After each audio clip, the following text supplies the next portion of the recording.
What if I told you that you could see through people, colleagues, lovers, even friends, not by reading their resumes or listening to their stories, but by noticing two invisible signs they cannot hide?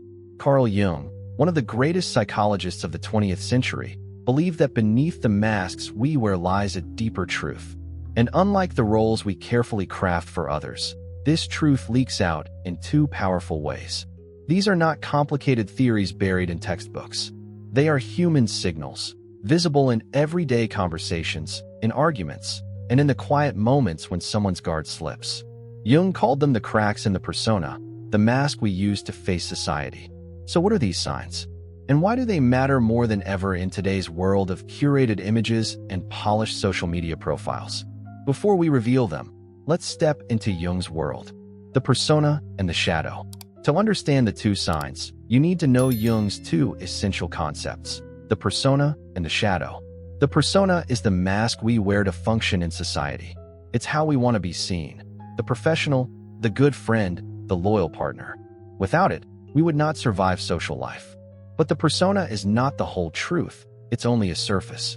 Beneath that surface lies the shadow. The shadow is everything we deny, repress, or find unacceptable in ourselves. It holds traits we refuse to admit: anger, envy, selfishness, arrogance, but also potential and strength we've never claimed. The persona is curated. The shadow is raw. Jung believed that the health of a person depends on their relationship with these two forces. Deny the shadow too much, and it grows destructive. Over-identify with the persona, and you risk losing touch with who you really are. The two signs. Now here's where Jung's insights become practical. He observed that the persona can fool others for a while, but not forever. No matter how perfect someone's mask seems, the shadow always leaks through. According to Jung, it reveals itself in two key ways. 1. Through harsh judgments of others. When someone criticizes others with unusual intensity, they're often condemning the very traits they suppress in themselves. 2. Through defensive reactions when their mask is threatened. When a person's carefully crafted image is challenged, their true nature bursts out in anger, denial, or overreaction. These are the two signs. They are psychological tells, like cracks in the wall, exposing what lies underneath. Why this matters now? In Jung's time, people wore masks to fit into their communities and professions. Today, with the rise of digital life, we are all actors managing multiple personas online. The pressure to appear polished, moral, and successful has never been higher. But here's the paradox.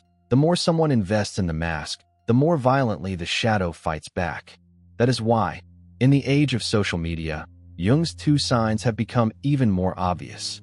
The person who rails against dishonesty may secretly struggle with their own lies. The influencer who preaches perfection may collapse under hidden chaos. The politician who boasts of morality may be hiding scandal. We see it every day, headlines filled with fallen idols who could not escape their own shadow. A mirror for ourselves. Here's the twist. This is not only about seeing others. Jung wanted us to turn the mirror back on ourselves. When you notice what irritates you most in others, you're also looking at your own shadow. And when you feel the sting of criticism, your reaction may reveal what part of your persona you cling to too tightly. The two signs are not just a way to uncover others' truth. They are a guide to uncovering your own. We'll dive deeper into each of these signs with real-life examples, explore how to spot them in everyday conversations, and reveal why your reactions to them are more important than you think. The first sign, shadow projection.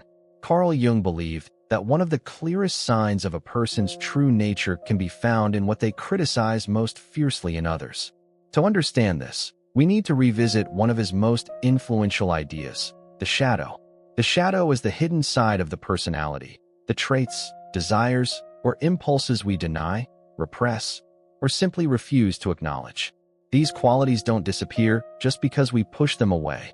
Instead, they remain in the unconscious, waiting for an outlet. And often, that outlet comes through projection. The mechanism of projection. Projection works like this. When we notice something intolerable in ourselves, we look for it in others instead. By doing so, we avoid confronting the uncomfortable truth within us. Jung called this process shadow mapping. Essentially, using our judgments of others as a map back to our own unacknowledged traits. Think about it. How often do people attack others for being arrogant, selfish, or lazy? Sometimes, of course, the criticism is justified, but often, the intensity of that judgment reveals something deeper. When someone repeatedly points out the same flaw in others, it raises the question, are they really describing someone else? Or are they describing a hidden part of themselves? Jung's examples. Jung gave many examples of this in his writings and lectures. In relationships, he observed how a man might accuse his partner of being overly controlling, while in reality, he himself carried a suppressed need for dominance.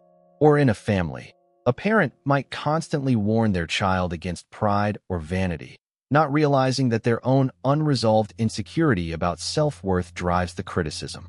One of Jung's most striking insights was that what irritates us the most in others is often a mirror.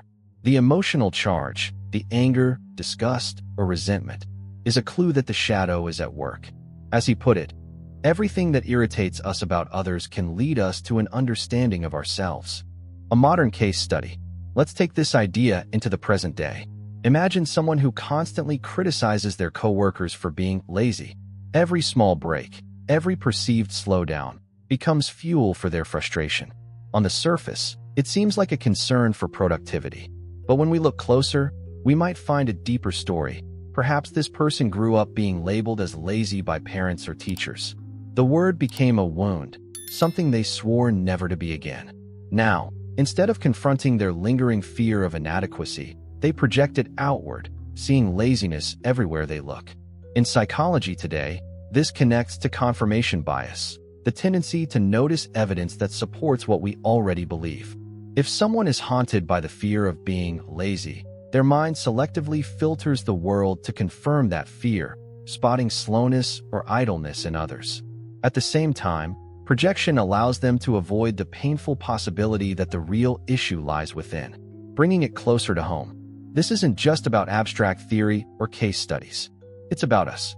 Ask yourself, what kind of person irritates me the most? Is it the arrogant type? The complainer? The manipulator? It's easy to dismiss them as toxic people or bad personalities. But Jung would suggest that before you write them off, pause. Look inward. Why does this trait sting so much? Is there a hidden part of you that resembles what you dislike? This is not an easy question to ask. It requires courage to admit that the flaws we hate in others might also belong to us, tucked away in the unconscious. Yet this is the very heart of self-awareness. Every trigger, every judgment, is a clue. The double mirror. Of course, this doesn't mean that every criticism is projection. Sometimes people are genuinely harmful, and it's necessary to call out bad behavior. But Jung's warning is about patterns. When the same irritation surfaces again and again across different people and situations, it's worth considering whether the real source lies closer than we think. The shadow, then, functions like a double mirror. On one side, it reveals aspects of others we might not otherwise notice. But on the other side, it reflects back at us, exposing the hidden truths we've long avoided. To ignore this is to miss one of the most powerful tools for growth. So, the first sign Jung gives us is this. Pay attention to your strongest judgments of others. These judgments may not only reveal the true nature of the people you observe, but they also expose the true nature of your own shadow. As we peel back these layers, one thing becomes clear. The shadow does not just reveal who others are. More importantly, it acts as a mirror that forces us to confront who we are. The second sign, when the mask falls. If the first sign of human nature hides in what we project onto others, the second sign lies in what we reveal when our social mask slips. Jung called this mask the persona, the carefully constructed image we present to the world. It is not necessarily fake. It is the part of us that negotiates with society, saying, "This is who I am, accept me." But beneath it often lives something rawer, more fragile, and less polished. The mask is not inherently bad. In fact, without it, society would collapse into chaos. We need personas to function in communities, workplaces, and relationships. They act like uniforms. The teacher's authority, the doctor's composure, the friend's loyalty. But here is the danger. The more we identify with the mask, the more we forget the face beneath. And when the mask cracks, even for a brief moment, our unfiltered self bursts out. Think of it this way. A mask is like tempered glass. Smooth, shiny, seemingly indestructible. Yet a single sharp blow can create a fracture that exposes everything behind it. That fracture moment is what Jung considered the second powerful sign.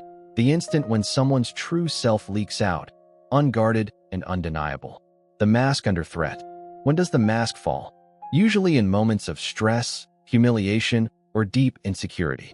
For example, a manager who is calm and diplomatic in meetings suddenly lashes out when their competence is questioned. A friend who prides themselves on kindness suddenly becomes cutting when a partner touches an old wound of rejection. A social media influencer who projects confidence and positivity suddenly posts a furious rant after receiving a single negative comment.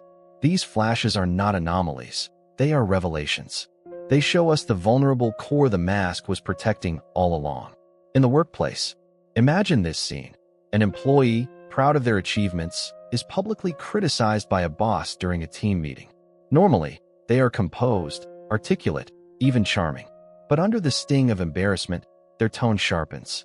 They become defensive, dismissive, perhaps even hostile. In that split second, the polished persona of team player gives way to the deeper fear of not being respected. The lesson is not that the employee is fake. Rather, their reaction uncovers the emotional truth their mask was hiding. A deep craving for recognition and a fear of inadequacy. On social media, the digital age has amplified mask wearing to an art form. Social media personas are often curated highlight reels. Happiness, success, beauty, and wisdom filtered for public approval. Yet when criticism pierces that curation, the mask can crumble in seconds. Consider the influencer who receives hundreds of compliments daily but fixates on a single negative comment. You're irrelevant. They may spiral into anger, posting defensive stories, or lashing back. This disproportionate reaction is not about the comment itself. It is about the mask being punctured. Their curated identity as admired was threatened, and in that fracture, the unguarded insecurity shows through. In love, perhaps the most telling mask falls in intimate relationships. Romantic partners are uniquely positioned to touch our deepest insecurities, the ones the outside world rarely sees. A simple phrase like, "You don't really listen to me," might trigger an eruption that seems out of proportion. The rage or tears in that moment may have less to do with the partner's words and more to do with old wounds. Times when the person felt unheard, invisible, or abandoned. In love, when masks fall, the stakes feel higher. Because here, the fear is not just of being embarrassed. It is of being unloved once our true self is exposed. Why the falling mask matters. What we reveal in these unguarded moments is raw. Yes, but it is also honest. If the shadow shows us what we deny in ourselves, then the falling persona shows us what we desperately want to hide from others. These moments can be uncomfortable to witness, but they are invaluable if we wish to truly understand someone. A mirror for the audience. So, here is the question for you, the listener. When was the last time your own mask slipped? Was it a defensive tone when receiving feedback? A surge of jealousy when someone else succeeded? A heated argument that revealed more about your fears than about the issue at hand? These are not failures, they are clues. Each fracture in the glass is an invitation to see yourself more clearly. Next time you see someone overreact to a small comment, remember, it might not be about the comment at all. It might be about the mask. And in that instant, when the mask falls, we glimpse the unpolished truth of who they are. Or, perhaps more importantly, of who we are. Carl Jung, the great depth psychologist, issued a warning that remains just as urgent today as when he first spoke it. Do not become a shadow hunter. The knowledge of the shadow, our darker impulses, hidden fears, and repressed desires, can be misused. Once we see how these forces operate in others, the temptation is to wield this insight like a weapon, exposing, blaming, or even humiliating people for what lurks in their unconscious. Jung cautioned that this is not the true purpose of shadow work. To hunt others instead of facing ourselves is to miss the point entirely. The real aim is not to unmask someone else, but to cultivate understanding. Shadow work is about integration, connecting with what we have disowned within ourselves so that we may grow. When we project the shadow onto others, we remain trapped in division, forever chasing external enemies while neglecting the conflicts inside our own psyche. Jung's message is clear. The task is not to attack, but to heal. This lesson echoes powerfully in today's world of self-help and mindfulness practices. Modern psychology and wellness communities often emphasize the importance of self-awareness, to pause, to breathe, to notice. Mindfulness is, at its core, the ability to sit with one's own emotions without judgment. When anger flares, when jealousy whispers, or when resentment boils beneath the surface, mindfulness gives us the space to ask, what is this teaching me about myself? In that moment, we stop blaming the external world and begin the deeper journey inward. But this requires courage. It is far easier to point fingers at others than to hold up a mirror to our own soul. Today, with the rise of social media, outrage has become currency. Every day we see individuals being called out or canceled, often in the name of justice, but just as often as a form of projection. Jung would argue that what we hate most fiercely in others is often a reflection of what we cannot bear to acknowledge in ourselves. The modern shadow hunter thrives online, but they are no closer to wholeness. So what does it mean to truly integrate the shadow? It begins with humility. Instead of rushing to judgment, we pause and ask, before I condemn this in another, what part of it lives in me? This single question transforms shadow work from an act of aggression into an act of wisdom. It does not excuse harmful behavior, nor does it mean ignoring injustice, but it shifts the focus from blame to growth, from projection to reflection.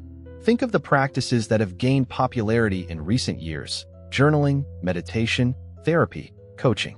At their best, these tools help us recognize patterns in our own lives, the fears that sabotage us, the insecurities that shape our choices, the desires we pretend not to feel. Shadow work is not about perfection, but integration. To live authentically is to accept that light and darkness are woven into every soul. And so, the ultimate lesson is not about exposing others, but about deepening our own humanity. The true danger is not that people carry shadows. That is universal, but that we remain blind to our own. When we deny them, the shadow controls us. When we acknowledge them, the shadow becomes a teacher. Let us return, then, to Jung's warning. Do not become a shadow hunter. The task is not to shame, but to understand, not to divide, but to unite. Before you rush to a conclusion about someone else, pause and ask yourself, what is this reflecting in me? The truth about another person may be revealed in two moments, when they rise and when they fall. But an even greater question remains. Do you have the courage to face those same moments within yourself?